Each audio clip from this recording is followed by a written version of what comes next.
Au rayon des douceurs, voici les glaces fermières en Normandie. Une vingtaine d'agriculteurs se sont lancés dans cette production pour pallier les difficultés d'une filière laitière en pleine crise et visiblement cela plaît beaucoup. À Lonlay-l'Abbaye dans l'Orne et à Honfleur, c'est dans le Calvados, Axel Béraud et Xavier Toby. Voilà pour vous. Comment résister à l'appel d'une glace à la vanille ou d'un sorbet fraise? Ici, le cornet est à 2,30 € et tous les parfums s'arrachent. Moi j'aime bien pistache fraise. Souvent je prends pistache, l'été dernier il faisait schtroumpf. Des glaces vendues sur la plage, mais aussi dans les champs. À Lonlay-l'Abbaye, une famille d'agriculteurs transforme une partie de sa production laitière en glace. Ouais, tu mets le jaune d'œuf. À l'origine, la volonté de se diversifier et de donner un autre sens à leur travail. On a une relation directe avec le consommateur et ça crée des liens et une ouverture sur le milieu extérieur. Et pour se démarquer, ils proposent des parfums étonnants avec des produits du terroir, glace au camembert, au miel ou au calvados, sans colorant ni conservateur. En tout, 30 parfums vendus directement à la ferme. Les visiteurs sont conquis. Ah, c'est très très beau.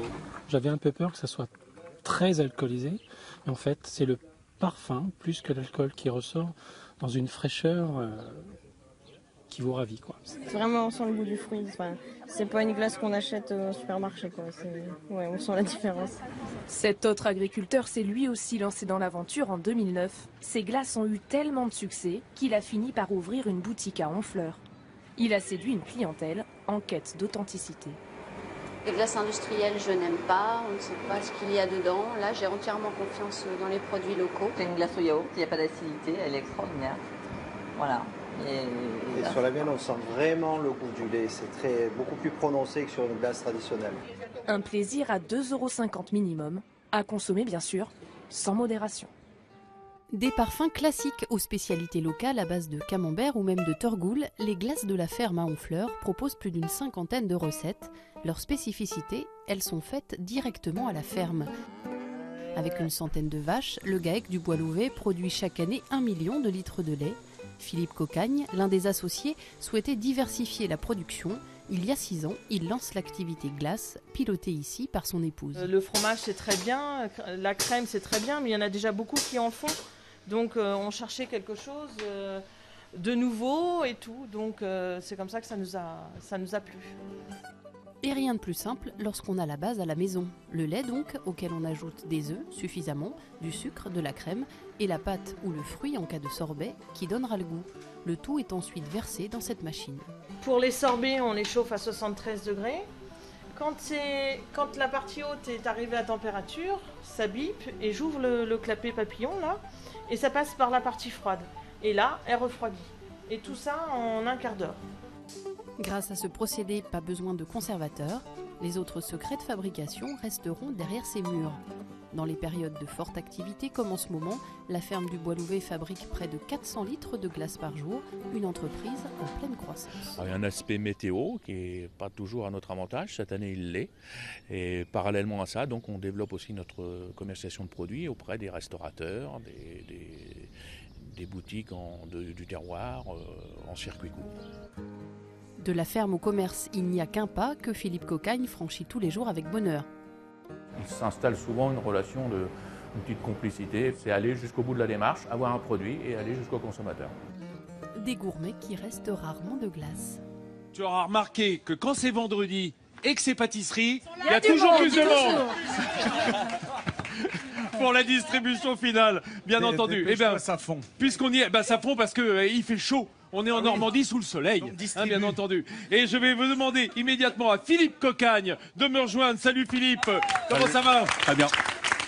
Philippe Cocagne. Bonjour. Alors, je cherchais à faire le lien entre la filière laitière normande et les desserts. Bah voilà, c'est tout trouvé, puisque c'est lui qui a créé ce lien. Il est à la fois fermier et glacier. Hein, c'est ça, Philippe? Tout à fait. Comment c'est né cette idée de faire des glaces à partir du lait que tu produis? Dans un premier temps, déjà, on souhaitait apporter une valeur ajoutée à tous les produits que l'on fabrique, que ce soit du lait, du blé, ainsi de suite. Et un jour, on a flashé pour cette idée de fabriquer des glaces avec le lait de nos vaches, avec un concept qui nous plaît particulièrement, c'est qu'on n'utilise pas de colorant. Ah voilà, Voilà. parce que Laurent, Bien, glace ça. naturelle, Voilà. avec Alors, les bons une glace- produits. Ça coule. Oui, ça coule, tu peux les prendre. On vient t'aider. Allez-y, non, mais, ils sont Merci, terribles. hein, c'est Bon. gentil. Allez-y les filles, Alors, qui c'est une glace. C'est de la framboise ça Ouais, c'est de la framboise. 50% de fruits. Rhubarbe. Oh là là, la ruée. Rhubarbe, sorbet rhubarbe et sorbet mûr. Allez, Les vas-y. sorbets, chez nous, À c'est l'attaque. 50% de fruits. Et ça, là, ça... Sorbet pomme calva, c'est pour toi. Pomme calva, ah, je le garde. Et pour moi. Non, parce que moi, j'ai une grande modération naturelle qui fait Mais que par je peux- contre, j'ai appris que la noisette, c'était ton truc, non? Ah ouais, carrément. Glace noisette. Alors une glace, c'est du lait, de la crème fraîche, du jaune d'œuf, du sucre et de la noisette. Ah oui, c'est Voilà, bien. c'est dense. La noisette grillée. Tout à fait. Parce que si c'était de la noisette pas grillée, ça aurait pas de goût. Voilà. Alors, en fait, il a fallu trouver un savoir-faire à partir de tes produits de base. Voilà. bah, Et d'ailleurs, l'omelette norvégienne, c'est pas une spécialité normande quand même. Non, mais ce qui est dedans, c'est une glace, je crois que c'est de la vanille, exactement, donc élaborée à partir du lait de nos vaches.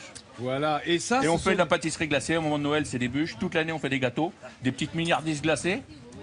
J'en proposerai au public après si on a le droit. Mais comment? Mais alors Philippe, bien sûr. Ah, vous êtes d'accord, le public, de goûter les glaces de Philippe Cocagne, dont la boutique est pas très loin d'ailleurs, Voilà. donc vous pourrez y faire un tour en sortant. Merci d'être venu Philippe, parce que on a fondu très vite. On a fondu pour tes glaces. Regardez, Merci. regardez les deux là. Il y a du rab. Il y a du rab, ça tombe bien. On en aura besoin dans un instant, juste après avoir rendu visite à Mélinda, notre camarade de France 3. De France 3 Normandie, qui représente un peu dans cette dernière émission tous tes collègues, tous tes confrères et consoeurs des antennes régionales de France 3, avec un très beau sujet. On repart pour le Mont-Saint-Michel, une dernière fois visite en Normandie. Alors, justement, moi j'ai un ami de l'émission, je voudrais rendre hommage à travers lui à tous les fans de Midi en France qui nous suivent. C'est Gilbert Beuzelin, qui est un ancien pâtissier à la retraite, qui nous a fait des petites tartes normandes. Jean-Pierre, tu vois. Il y a aussi Rémi qui est là. Tiens, viens là, Rémi. Rémi, c'est le fan absolu. Ça fait 4 semaines, enfin un mois qu'il nous suit en camping-car. Il est sur tous nos tournages. Donc bravo et merci à tous nos fans de Midi en France qui nous suivent sur les réseaux sociaux et à la télé tous les jours. On vous adore, on vous embrasse, on pense à vous et vous êtes fidèles. Pour nous, c'est une qualité essentielle.